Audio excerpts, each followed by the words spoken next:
नमस्कार दोस्तों, बेटू की कहानी में आपका स्वागत है। मेरा नाम गौरव है। मैं अपने आप को बहुत खुशकिस्मत मानता हूँ कि मेरी शादी निकिता से हुई है। निकिता और मेरी शादी घर वालों की मर्जी से हुई है। निकिता बहुत सुंदर है। शुरुआत में मुझे लगा था कि वो मुझसे शादी को हाँ नहीं कहेगी, लेकिन जब मैं उसे देखने गया तब उसके स्वभाव का पता चला। बहुत अच्छा उनका परिवार था। निकिता जब शादी करके मेरी ज़िंदगी में आई तब से मेरी ज़िंदगी बदल गई है। सभी मुझे कहते थे कि मैं बहुत खुशकिस्मत हूँ। अभी मेरी शादी को 3 महीने ही हुए हैं।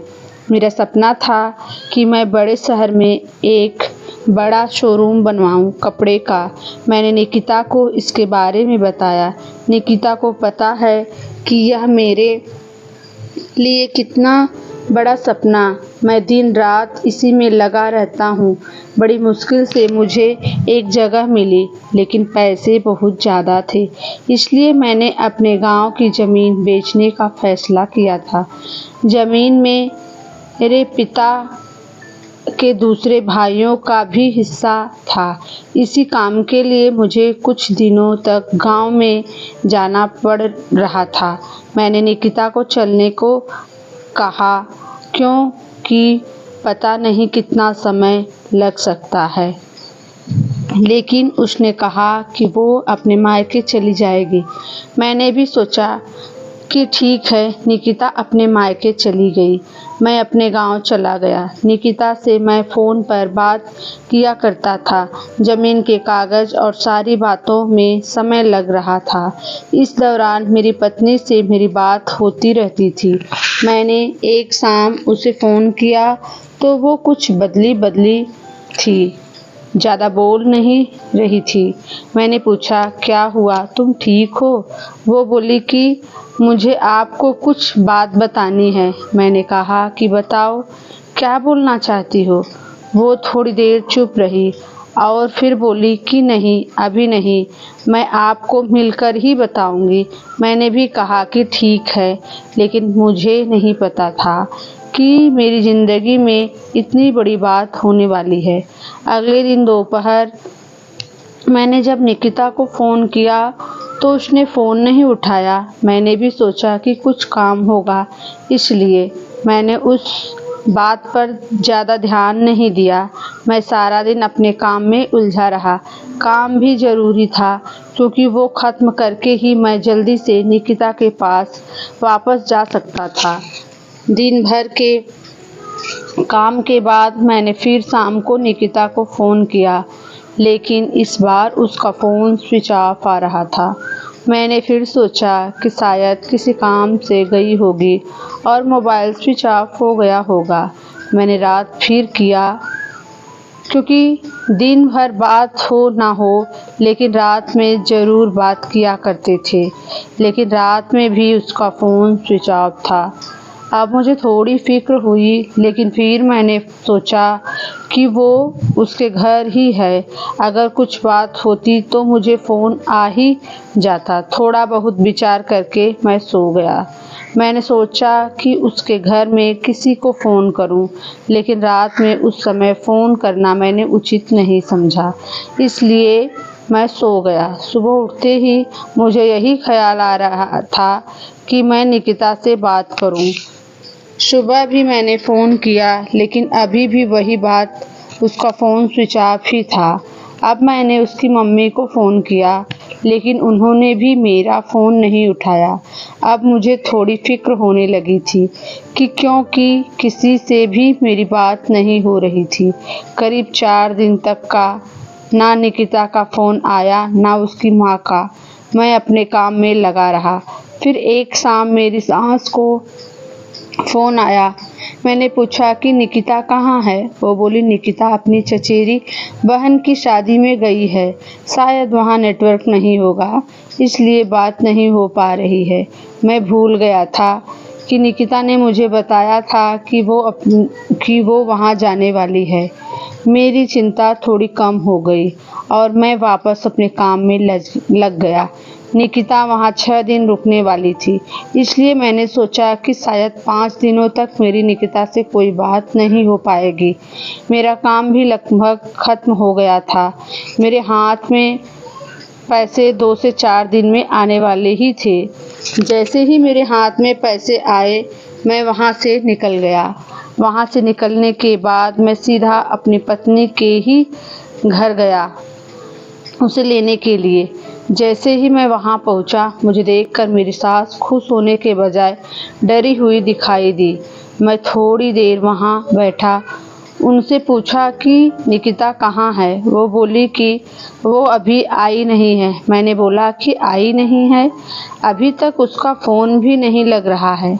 मैंने कहा कि आप मुझे वहाँ किसी का नंबर दे दो, कितने दिन से निकिता से बात नहीं हुई है। वो कुछ देर सोचती रही, फिर बोली कि अभी मेरे पास नहीं है, मैं आपको किसी से पूछ कर देती हूँ। करीब 10 दिन हो गए थे मुझे निकिता से बात किए।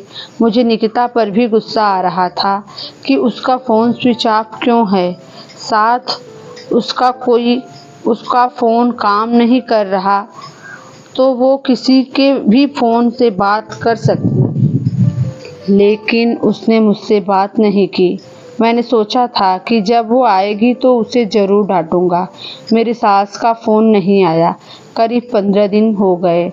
मैं उनके घर वापस गया, लेकिन अब वो भी घर पर नहीं थी, ना ही मेरा फ़ोन उठा रही थी। अब मेरे मन में बहुत सारे विचार आने लगे कि आखिर बात क्या है जो निकिता और उसके घर वाले मुझसे इस तरह का बर्ताव कर रहे हैं। मैंने उन्हें मैसेज किया कि अब मैं पुलिस के पास जाऊंगा। मेरी इस धमकी से शायद वो डर गई और उनका फ़ोन आया। बोली कि बेटा, मैं तुम्हें कुछ बताना चाहती हूँ, तुम घर आ जाओ। अब मेरी चिंता बढ़ती जा रही थी। ऐसी क्या बात है जो यह सब मुझे छिपा रहे हैं। मेरी पत्नी ने मुझसे 25 दिनों से बात नहीं की थी। मैं अगले दिन उनके घर गया। मेरी सास का मुंह उतरा हुआ था। मैं गुस्से में था। मैंने जाते ही उन्हें ज़ोर से चिल्लाते हुए पूछा कि कहाँ हैं निकिता। मेरी सास मुझसे बोली कि बेटा, अब मैं जो तुम्हें बताने वाली हूँ उस पर तुम्हें विश्वास नहीं होगा, लेकिन यही सही है। वो बोली कि निकिता किसी के साथ भाग गई है। मुझे मेरे कानों पर विश्वास नहीं हुआ कि मैंने क्या सुना। मैंने बोला, आप कुछ भी बोलोगे और मैं मान जाऊंगा। वो बोली, बेटा यही सच है। तुम्हारी शादी के पहले उसका एक प्रेम प्रसंग था। जब वो वहाँ गांव में अपनी बहन की शादी में गई तो उसे वो वहाँ मिल गया और वो मौका देखकर वहाँ से भाग गई। मैं जानती हूँ कि तुम उससे बहुत प्यार करते हो, लेकिन अब यही सच है। तुम्हें उनसे भूलना होगा। हम लोग पुलिस के पास नहीं गए, नहीं तो बदनामी होगी, इसलिए हम इस बात को तुमसे छिपा रहे थे।